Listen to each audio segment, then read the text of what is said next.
8월 9일 금요일 새벽입니다. 오늘 같이 기도하실 말씀은 예레미야 48장 26절에서 35절까지입니다. 그 중에 26절입니다. 모압으로 취하게 할지어다. 이는 그가 여호와에게 대하여 교만함이라. 그가 그 토한 것에서 뒹굴므로 조롱거리가 되리로다. 아멘.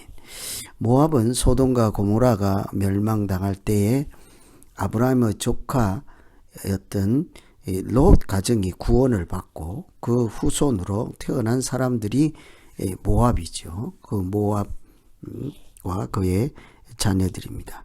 이 모압은 하나님께 어떻게 보면 아픈 손가락과도 같은 사람들이죠.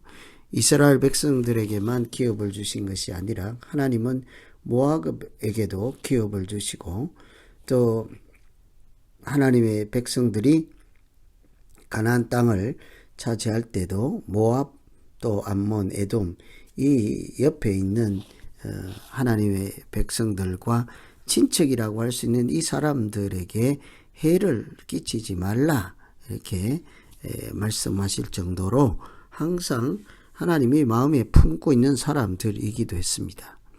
그들도 하나님은 하나님의 자녀로 살아갈 수 있는 그런 기회를 늘 주시고 그렇게 눈여겨보시는 사람들이었지만 어쩐지 그들은 항상 하나님을 대적하고 하나님의 백성들을 이렇게 괴롭히는 사람으로 그래서 하나님과 멀어지는 삶을 살게 되지요. 그들 가운데 무슨 특징이 있을까요? 하나님의 백성으로 살 수 있는 여지가 얼마든지 있음에도 불구하고 자꾸 하나님과 멀리 떨어져 나가는 사람들 가장 첫 번째가 교만이지요. 오늘 29절 보시면 우리가 모압의 교만을 들었나니 심한 교만 곧 그의 자고와 오만과 자랑과 그 마음의 거만이로다. 여호와의 말씀이니라 내가 그의 노여함의 허탄함을 아노니 그가 자랑하여도 아무것도 성취하지 못하였도다.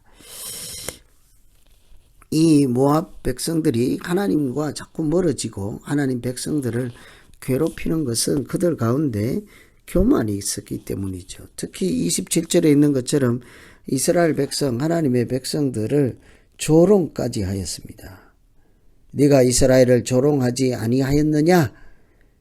그가 도둑 가운데서 발견되었느냐? 내가 그를 말할 때마다 내 머리를 흔드는도다.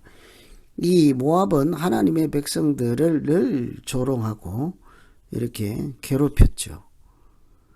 그래서 그것은 사실은 하나님의 자녀들을 괴롭히는 것은 하나님을 대적하는 것과 같은 것이라 할 수 있겠습니다. 실제로 하나님은 이것을 하나님을 멸시하는 교만으로 인식을 하죠. 하나님을 두려워하지 아니하면 그들의 행동은 무엇이든지 간에 하나님을 대적하는 교만으로 나타날 수밖에 없는 것입니다. 하나님을 경외하지 않는 사람들은 하나님의 말씀도 그렇게 두려워하지도 않죠. 귀담아 듣지도 않습니다. 성경 말씀 아무 소용 없습니다. 그냥 자기가 생각하는 가치관, 자기 똥꼬집 그렇게 살지요. 참 안타까울 때가 많습니다. 하나님의 자녀들이 살아가는 모양을 보면 세상 가치관으로 똘똘 뭉쳐 있습니다. 그러면서 교회에서 신앙생활을 한다고 난리 법석을 떠는 사람들이 있지요. 참 안타깝지요. 그 마음의 중심에 교만이 있기 때문이죠. 교만이라고 하는 것은 자기를 의지하는 것입니다. 자기 생각을 의지하는 것이죠. 자기 힘을 의지하는 것입니다. 하나님의 말씀대로 살아가는 것을 아주 가볍게 생각하기 때문이죠. 그래서 이 교만이 항상 믿음으로 가는 길에 가장 첫 번째 걸림돌입니다. 자기가 잘났다고 생각합니다. 자기를 주장하는 사람들입니다. 싸우면 항상 이기는 사람들입니다.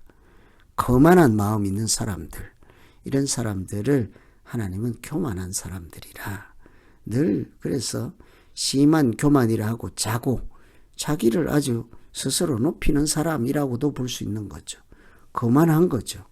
자기가 잘났다고 생각하는 사람들입니다. 오만과 자랑과 다 같은 것이지 않겠습니까? 거만과 자기 중심적 사고로 똘똘 뭉친 사람들, 이들은 결국은 하나님을 이렇게 가볍게 생각하고 하나님의 자녀들을 조롱하고 결국은 하나님을 대적하는 교만한 위치에 서고 말게 되는 것입니다. 그래서 하나님과 가까워지려면 우리가 우리 마음 내면에 정말 교만한 마음을 내려놓을 수 있어야 하죠. 그래서 은혜를 구해야 합니다. 겸손을 구해야 하죠. 하나님, 내가 교만하지 않게 하십시오. 특히 하나님 앞에서 교만하지 않게. 다른 것 없습니다. 하나님의 말씀 앞에 순종하는 자는 교만하지 않는 자이죠. 아무리 겸손하고 잘났다 하더라도 하나님 말씀 앞에 그 말씀을 그냥 한치 죄고 조금도 생각지 않는 사람들은 교만의 극치죠. 원수를 사랑하라. 그런 말은 나에게 소용없어. 교만인 사람입니다. 그래서 우리가 특별히 우리 마음에 이렇게 하나님 교만이 싹트지 않게 하시고 나를 높이지 않게 하시고 스스로 나를 앞세우지 않게 하시고 늘 하나님 먼저, 하나님 말씀 먼저, 그 말씀의 순종 먼저, 그렇게 해서 교만한 자를 물리치시고 겸손한 자에게 주시는 은혜로 복 있는 인생을 사는 우리가 되기를 기원합니다. 그런데 오늘 참 특이한 한 가지 말씀이 있죠. 31절에 보시면 그러므로 내가 모압을 위하여 울며 온 모압을 위하여 부르짖으리니 무리가 길레에서 사람을 위하여 신음하리로다. 하나님께서 모압의 교만을 책망하시고 심판을 선포하시면서도 그들을 생각하며 통곡하고 그들을 생각하며 슬퍼하신다고 합니다. 하나님의 마음이 편할 리가 없습니다. 하나님의 자녀들을 징계하고 그들을 돌이키고 그들을 구원하기 위해서, 그들을 단련하기 위해서 고난을 주시는 하나님의 마음은 편할 리가 없죠.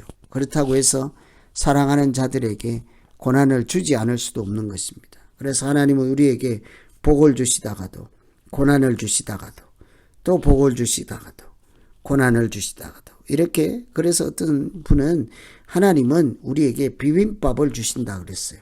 항상 평안만 주지 않습니다. 항상 고난만 주지 않습니다. 고난과 또 평안과 이런 것이 항상 비빔밥처럼 이렇게 하나님께서 우리에게 단련해서 하나님의 자녀로 살아가는 길, 고난도 주시고 축복도 주시고 징계도 하시면서 통곡도 하시고 애통해 하시는 하나님의 마음을 우리가 기억해서 오늘도 주님과 동행하는 귀한 날이 되기를 기원합니다. 기도하겠습니다. 하나님 아버지, 하나님께서 모압을 이렇게 그들의 교만을 다 아시고 들으시고 또 그들의 교만 때문에 징계를 하시지만 또 동시에 통곡도 하시고 애통도 하시는 하나님의 마음을 우리가 같이 보았습니다. 하나님, 우리가 믿음의 자녀로 살면서 가장 경계할 것이 하나님 말씀을 아주 가볍게 생각하고 선지자를 통해서 주시는 말씀이라도 경청하지 아니하고 자기 주장, 자기 상식, 자기가 지금까지 알고 있는 것 그거 똥꼬지 부리지 않게 하시고 내려놓고 하나님 말씀에 순전히 복종하고 이렇게 하나님의 자녀답게 교만한 자를 물리치시되 겸손한 자에게 주시는 하나님의 은혜와 사랑으로 진실한 믿음으로 사는 날 되게 하여 주시옵소서. 하나님, 우리가 가식적인 신앙생활하지 않고 하나님 앞에 겸허하게, 그래서 여호와를 경외하는 것이 지혜의 근본이라 하는 이런 지혜로운 자로 살게 하여 주시옵소서. 예수님 이름으로 기도합니다. 아멘.